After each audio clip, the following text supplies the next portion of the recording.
Macca simore 19.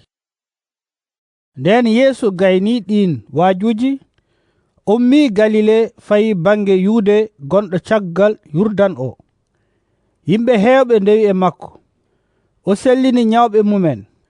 Woodi Farisa en arɓe e makko namnimo ɗum ɗo ngam ƴewtindade mo. Mbele gorko ina yamira serdude joom suudu mum dalilu bawɗo wonde fof?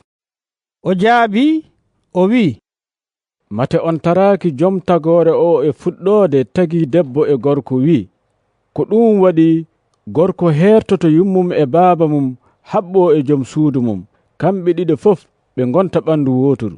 Hono noon ɓe natta wonde ɗiɗo ɓe gonta gotum. Nden noon woto neɗɗo serdu ko Allah rendini. ɓe namnimo kadi ɓe mbi, Tawde ko noon, holi ko waɗi Musa yamiri gorko tottude joom suudu mum ɓataake ceergal seera ɗum?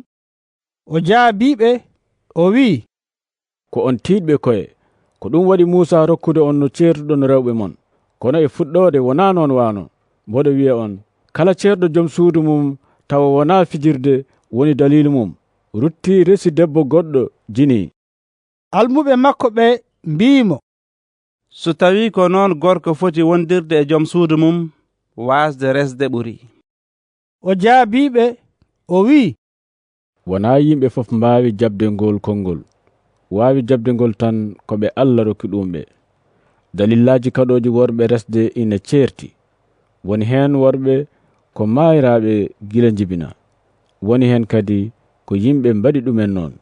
Heddiɓe ɓe noon ko kañum en kadi koye mumen resde ngam sarwude laamu asaman ngu. Kala dokkaɗo jabde ngol konngol yo jab. Caggal ɗum woodi addanɓe mo cukolon mbele omo fawa e mumen juuɗe makko o duwano ɗumen.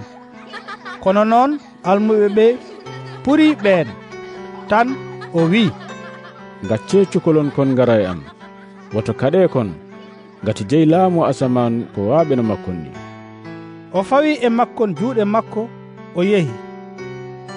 Gorko gooto ɓattimbo namnimo wi, Ceerno, holi hunde moƴƴere nde potmi wadde ngam heɓde gurdam ha abada ɗam? O wimo, holi ko waɗi aɗa namnomi ko faati e ko moƴƴi? Ko gooto woni moƴƴo. So tawi aɗa yiɗi heɓde gurdam, rew jamiroje ɗe. O namni o wi, holi ɗen e jamiroje he? Yeesu jaabi wi, woto war hoore, woto jin, woto wujju, woto seetto fenande, teddin yumma e bamma, yiɗir koddiɗo ma no hoore ma ni. Suko gorko o wimo, mboɗo reeni ɗum fof, holi ko heddi? Yeesu wimo, so tawi aɗa yiɗi timmude, yaha yeeyoy ko jogiɗa ko fof, dokka kalis o wasɓe, nden ma dañ ngalu dow asaman. Caggal ɗum ngara ndewa e am.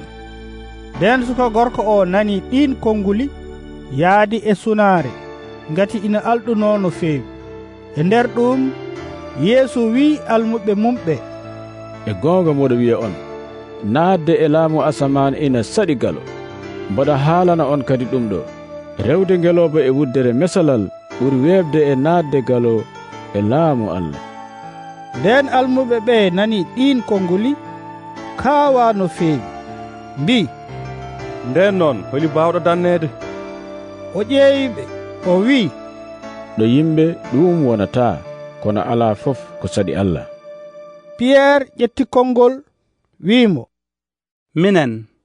min goppi fof min ndewi e ma, holito ɗum jogori wuftande min?